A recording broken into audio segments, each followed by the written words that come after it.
Story की शुरुआत में हमें हमारे एमसी को दिखाया जाता है जिसके स्कूल में आग लग गई थी और वो दौड़ते हुए 8 रूम की तरफ जा रहा था। फिर वो हमें बताता है जिस दिन स्कूल में आग लगी मैं दौड़ते हुए 8 रूम में गया क्योंकि मैं वैसे भी मरने वाला था। तो मैं चाहता था कि मैं उस जगह पर मरूं जिस जगह को मैं सबसे ज्यादा प्यार करता था। फिर हमें वहीं पर एक पेंटिंग को दिखाया जाता है जिसे हमारे एमसी ने बनाया था और वो इस आग में भी जल नहीं रहा था। फिर हमारा एमसी आगे बताता है मुझे लगा कि यही मेरा अंत है, मुझे लगा कि अब सब खत्म हो गया है। फिर हमारे एमसी को दिखाया जाता है जो अभी भी जिंदा बचा होता है और वो सामने की तरफ देखकर सोच रहा होता है मैं यकीन से कह सकता हूँ ये वही जगह है, ये वही पेंटिंग है जिसे मैंने बनाया था। मुझे इस पेंटिंग के अंदर आए हुए 1 हफ्ता हो चुका है। और गाइस हमारे एमसी का नाम जियो है तो अब से जियो कहेंगे। और गाइस जियो जो था वो अपने स्कूल में एक टीचर था, इसलिए वो सोचने लगता है क्या बच्चे सेफली बाहर निकल गए होंगे। फिर तभी बगल की तरफ से आवाज आता है और वो मुड़कर देखने लगता है जहाँ पर हमें एक खरगोश को दिखाया जाता है जिसे देखकर जियो सोच रहा होता है मैंने कभी सपने में भी नहीं सोचा था कि ऐसा कुछ मेरे साथ होगा। यहाँ पर टाइम का फ्लो बिल्कुल अलग ही चलता है, इसलिए मुझे ठीक से नहीं पता कि मैं अंदर कितने समय से हूँ। मतलब गाइस जियो ने इस पेंटिंग के अंदर हफ्ते बिता दिए हैं लेकिन उसे ये नहीं पता कि बाहर कितना समय हो चुका है। फिर जियो आगे बताता है हालांकि मैंने इस पेंटिंग के कुछ सिंपल रूल को समझ लिया है। रूल नंबर 1, अगर मैं किसी भी चीज को ड्रॉ करता हूँ तो वो एक असली चीज बन जाता है। मतलब गाइस अगर आपने शकला का बूम बूम देखा होगा तो उसके पास जो पेन होता है जियो के पास बिल्कुल उसी की ही तरह पावर है। फिर जियो आगे बताता है अगर मैं नमक के पैकेट को ड्रॉ करता हूँ तो वो असली बन जाता है। यहाँ तक कि बर्तन, फूल, पेड़ पौधे भी असली बन जाता है। ये बहुत बढ़िया है। आखिरकार मैं सामानों को खरीदने के खर्चे से छुटकारा पा गया, पर फिर भी इसके कुछ लिमिटेशंस हैं। ये इंसानों के ऊपर काम नहीं करता है। अगर उन्हें ड्रॉ किया जाए तो वो सिर्फ लाश बनकर बाहर निकलते हैं, वो जिंदा नहीं होते और न ही इंसानों की तरह सांस ले सकते हैं। सच कहूँ तो ये मेरे लिए ही बढ़िया है। अगर मेरे पास जिंदा लोगों को बनाने की पावर होती तो मेरी ये शांति भरी पोटैटो के जैसे जिंदगी एक बुरा सपना बन के रह जाता। फिर उसके बाद जियो रूल नंबर 2 को बताता है कि इस पेड़ पे लटका हुआ जो प्रेम है वो उससे बाहर की दुनिया से इंटरेक्ट कर सकता है, मतलब देख सकता है, बातचीत कर सकता है। फिर जियो आगे बताता है मैं यहाँ तक कि इस पेंटिंग से बाहर भी जा सकता हूँ। पर जब मैं गया तो मुझे पता चला कि ऑलरेडी उस इंसिडेंट को हुए 30 साल हो चुके हैं, मतलब स्कूल में आग लगने वाला, जिसके बाद जियो इस पेंटिंग के अंदर आ गया था।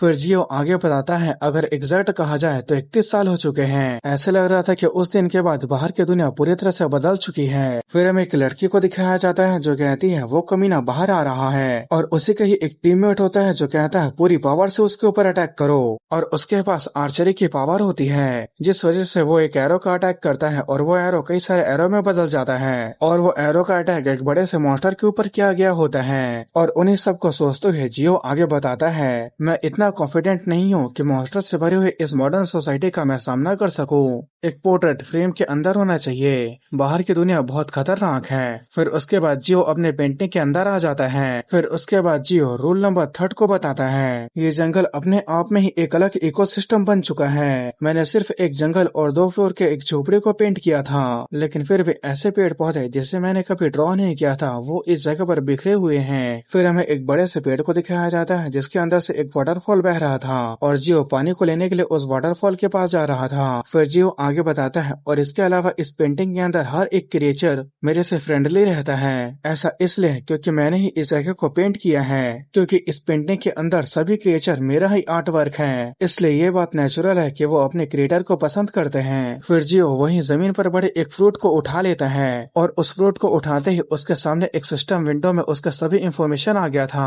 साथ ही उस फ्रूट से एक एलेक्सर को रिफाइन करने का मेथड भी आ गया था और उसके बगल में व्यू मोर को भी ऑप्शन देता है। और इसी के साथ जो अपने रूल नंबर 4 को बताते हुए कहता है काश ये चीज मेरे सामने दिखाई देने से पहले कुछ वार्निंग आ जाता। फिर जियो इसके बारे में बताता है ये एक ऐसा फिनोमिना है जो उन लोगों में मैनिफेस्ट होता है जो लोग गेट कैटास्ट्रॉफ के बाद अवेकन हो गए थे। मैंने सुना है कि अर्थ के लोग इन्हें हंटर कहते हैं। ये बिल्कुल एक गेम की तरह है। ये बहुत अच्छा लगता है कि मैं भी उन लोगों में से एक हूँ, स्पेशली इस पेंटिंग के अंदर। जैसे कि मुझे ऐसे लगता है कि मैं किसी आरामदायक गेम को खेल रहा हूँ जिसमें सामानों को इकट्ठा करके खाना बनाना होता है। मुझे नहीं पता कि मुझे कभी इसका यूज करने का जरूरत पड़ेगा या नहीं, लेकिन आज मैंने कुछ चीजों को इकट्ठा किया है, शायद मुझे उनसे मेडिसिन बनाने की कोशिश करनी चाहिए। फिर जो उसके मेडिसिन रिफाइनिंग मेथड होता है उसके व्यू मोड पर क्लिक करता है। फिर सिस्टम विंडो कहता है क्या आप इसे फिर से देखना चाहेंगे। फिर जो उस पर यस क्लिक करते हुए सोचने लगता है एक अकेले बेरोजगार के लिए ऐसी जिंदगी को जीना उसके लिए ये किसी बिल्कुल ही नई चीज को खोजने के जैसे है। खाना, सोना और कभी नाकाम करना। मैं इससे बेहतर जिंदगी के बारे में सोच भी नहीं सकता। आज लंच में हनी से तला हुआ स्वीट पोटैटो रहेगा। खाना बनाने के हर इंग्रेडिएंट्स हमेशा स्टॉक में रहती है। जब मैं टीचर हुआ करता था तो मैं कभी भी खाना बनाने को एंजॉय नहीं कर पाया, पर अब मैं 3 घंटे तक खाने को एंजॉय करते रहता हूँ। मुझे ये लाइफ पसंद है। फिर उसके बाद जियो पीछे मुड़कर उसी पेड़ पर लटके हुए फ्रेम को देखने लगता है। उसे देखकर जियो सोचने लगता है एंट्रेंस के बाहर से शोर आ रहा है। फिर उसके बाद जियो हमें फाइनल रूल के बारे में बताता है कि जियो खुद एक पेंटिंग बन चुका है। मतलब जियो के उस पेंटिंग में घर और पेड़ पौधा हुआ करता था, उसके जगह खुद जियो का फेस का पेंटिंग बन चुका है। फिर उसके बाद जियो उस पेंटिंग के जरिए अगल बगल देखने लगता है। अगल बगल ठीक से देखने के बाद जियो उस पेंटिंग से बाहर निकलने लगता है और जियो के इस पेंटिंग का नाम जियो पोर्ट्रेट था। फिर उसके बाद जियो बगल की तरफ देखने लगता है जहाँ से आवाज आ रहा था। उस आवाज को सुनकर जियो सोचने लगता है क्या ये किसी जानवर का आवाज है। फिर उसके बाद वो ज्यादा नहीं सोचता और उस पेंटिंग के अंदर चले जाता है। फिर उसके बाद वो मस्त गाना गुनगुनाते हुए अपना काम करने लगता है। फिर उसके बाद हमें बताया जाता है जियो को ये शांत जगह बहुत पसंद आई। उसे यहाँ रहना बहुत अच्छा लगता था, इतना ज्यादा कि वो पूरी जिंदगी भर हमेशा हमेशा के लिए यहाँ रह सकता है। फिर तभी हमें उस पेंटिंग के बाहर का सीन दिखाया जाता है जहाँ उस पेंटिंग के पास कुछ लोग आ जाते हैं और ये लोग ऐसे लोग थे जो किसी भी खाली जगह जाकर कीमती आइटम्स को ढूंढने का काम करते थे। और वो लोग इस पेंटिंग को देखने के बाद कहते हैं जरा इस पेंटिंग को देखो, ये जगह पूरी तरह से आग से झुलसने के बाद भी ये पेंटिंग बिना किसी स्क्रैच के अच्छे कंडीशन में है। फिर उसके बाद वो आदमी जिसके पास अप्रेजल स्किल होता है, जब वो उस पेंटिंग को अप्रेज करता है तो उसे उस पेंटिंग के बारे में कुछ इन्फॉर्मेशन नहीं मिलता सिवाय ये कि वो जियो का पोर्ट्रेट है। फिर तभी दूसरा आदमी कहता है अपने साथ किसी ऐसे आदमी का होना जिसके पास अप्रेजल स्किल है, उसका अपने पास होना बहुत अच्छा होता है। फिर जो अप्रेजल वाला बंदा होता है वो कहता है इसका टाइटल सामने आया, इसका मतलब जरूर ये एक आइटम है, पर क्या ये अर्थ से है। फिर दूसरा आदमी जिसने सिर पर कपड़ा पहना होता है वो कहता है चलो भी हम कांकोन प्रोविंस के माउंटेन के एक सुनसान स्कूल में हैं। इस जगह पर यही एकमात्र चीज है जो बिल्कुल ठीक है, फिर भी तुम्हें ये समझ में नहीं आ रहा। ये साफ साफ दिखाई दे रहा है कि ये चीज डंजन से निकाला गया है। अगर तुम समझ गए हो तो इसे जल्दी से पैक करो।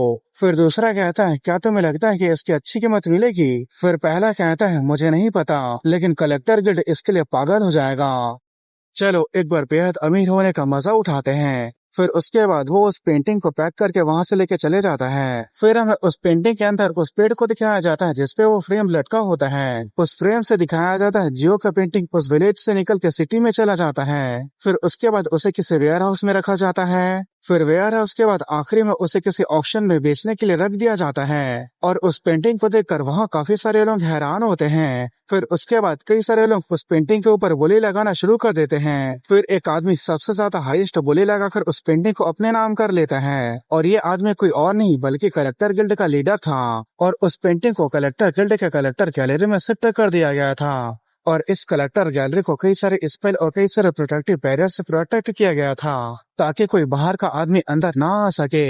और इसके अलावा कभी इस जगह पर अटैक भी होता है तो इस जगह को कुछ ना हो। फिर हमें कलेक्टर गिल्ड के लीडर को दिखाया जाता है जो उस जगह पर पहुंच गया होता है और उस कलेक्टर गैलरी में कई सारे रेयर आइटम्स होते हैं। फिर उसके बाद वो सीधा जियो के पेंटिंग के पास आ जाता है और उस पेंटिंग को देखने के बाद गिल्ड लीडर कहता है शानदार, क्या ही कमाल की पेंटिंग है। फिर हमें इसके बारे में बताया जाता है कि ये कलेक्टर गिल्ड का लीडर बीसा ब्योल है और ये एस क्लास का हंटर है जिसके पास अप्रेजल स्किल है। फिर उसके बाद हमें थोड़ी देर पहले का सीन दिखाया जाता है जहाँ गिल्ड लीडर ब्योल के सामने एक आदमी खड़ा था जो शायद उसका असिस्टेंट था। वो कहता है मुझे पता है कि हमें सचमुच कलेक्टर कहा जाता है, लेकिन आपको नहीं लगता कि इस बार आप कुछ ज्यादा ही आगे चले गए। फिर ब्योल कहता है क्या तुम सच में एक कलेक्टर को कलेक्ट ना करने के लिए कह रहे हो, क्या ये उसकी बेइज्जती नहीं हो जाएगी। फिर उसका असिस्टेंट कहता है क्या आपको पता भी है कि इस पोर्ट्रेट में कितना पैसा खर्च हो गया है। फिर ब्योल कहता है तुम इतना गुस्सा क्यों हो रहे हो, वैसे भी इसे मैंने अपने पैसों से खरीदा है। वैसे भी ये एक ऐसा आइटम है जिसे खुद हंटर एसोसिएशन की प्रेसिडेंट चाहती थी। 31 साल पहले ग्रेट कैटास्ट्रॉफ आया था। अनगिनत डायमेंशन अर्थ से टकराए जिसकी वजह से डंजन्स बने जिसमें से मॉन्स्टर्स लगातार निकलते रहे। डिवाइनिटी के इंटरफेरेंस की वजह से अर्थ तबाह हो गई। फिर उसने सिस्टम बनाया और इंसानियत को खत्म होने के कगार से बचा लिया।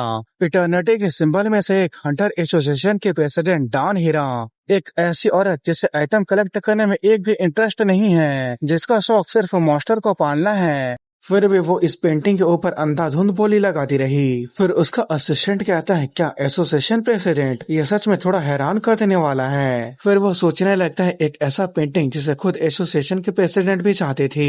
ये यकीन करना मुश्किल है कि मेरे पास अप्रेजल स्किल होने के बावजूद भी मैं इस पेंटिंग के बारे में कोई भी इंफॉर्मेशन जान नहीं पा रहा हूँ। फिर वो असिस्टेंट चुप कर कहता है, मेरे स्किल में कमी है, इसलिए मैं इस पेंटिंग की असली कीमत को पहचान नहीं पाया। मुझे जल्दबाजी में इसे कम आंकने के लिए माफ कर देना। वर्वियोल कहता है, ये चीज समझ में आता है क्योंकि मैं भी इस पेंटिंग के बारे में नहीं जानता। उसके बाद सुनने के बाद एक पल के लिए वो असिस्टेंट चुपचाप रहता है। फिर वो कहता है, ये किस तरह का बकवास है? गिल्ड लीडर, आप अपने अप्रेजल स्किल के साथ एक अकेले एस क्लास हंटर हो। तो गाइस, यहाँ कहने का मतलब ये था कि ये एकमात्र अकेला हंटर है जिसके पास एस क्लास का अप्रेजल स्किल है। फिर उसका असिस्टेंट आगे बोलता है, आप कोरिया के 3 ग्रेटेस्ट गिल्ड में से एक कलेक्टर गिल्ड के लीडर हो।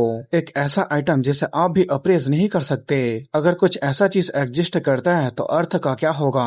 मतलब गाइस, अगर ये बाहर पता चल जाता है तो बाहर हंगामा मच जाएगा। और अगर इस तरह का कोई और आइटम आ जाता है तो लोगों को पता ही नहीं चल पाएगा कि ये उनके लिए अच्छा है या खतरनाक। पर वहीं ब्योल काफी चिल होता है। वो कहता है, थोड़ी सी चापलूसी से कुछ नहीं होगा। फिर उसका असिस्टेंट कहता है, आप जानते हैं मेरा मतलब ये नहीं था। हमने ये चीज अब तक जो भी कलेक्ट किया है ये उनसे काफी ज्यादा खतरनाक हो सकता है। फिर ब्योल भी स्माइल करते हुए कहता है, बिल्कुल, यही कारण है जो मैं इस पेंटिंग को चाहता था। मैं ये जानने के लिए क्यूरियस हूँ कि आखिर ये किसका पेंटिंग है। अगर किसी इंसान ने इसे पेंट किया है तो उसकी स्किल सच में काफी अमेजिंग है। पर अगर इसे किसी इंसान के अलावा किसी और ने किया है तो भी मैं यही कहूंगा। इसे देखकर ऐसे लगता है कि इस पेंटिंग ने एक असली जिंदा आदमी को अंदर फंसा लिया है। पर तभी उस पेंटिंग में जियो अपनी आंखों को खोलता है और वो ब्योल को देखने लगता है। और ब्योल जब उन आंखों को देखता है तो वो बहुत हैरान हो जाता है। उसे ऐसे लगता है कि वो गहरे काले अंधेरे के गहराई को देख रहा है जो अनगिनत कलर से भरा हुआ है, जैसे कि वो खुद एक यूनिवर्स हो। फिर उसके बाद पेंटिंग में जो जियो होता है वो अपनी आंखों को बंद कर लेता है। उसे देखकर तो वहाँ एक पल के लिए सन्नाटा छा जाता है। पर अगले ही पल उसे ऐसी खुशी महसूस होती है जिसे शब्दों में बयां नहीं किया जा सकता। और वो सोचने लगता है, ऐसा हो ही नहीं सकता कि ये कोई मामूली पेंटिंग हो। यहाँ तक कि मैं इसे कितनी बार भी देख लूं, मेरी आंखें इसे बिल्कुल भी अप्रेस नहीं कर पा रही है। और वहीं हमें पेंटिंग के अंदर जियो को दिखाया जाता है जो पेड़ पर लटके टंगे हुए फ्रेम से बाहर की तरफ ब्योल को देख रहा होता है। और उसे हंसते हुए देखकर जियो को वो बहुत डरावना लगता है।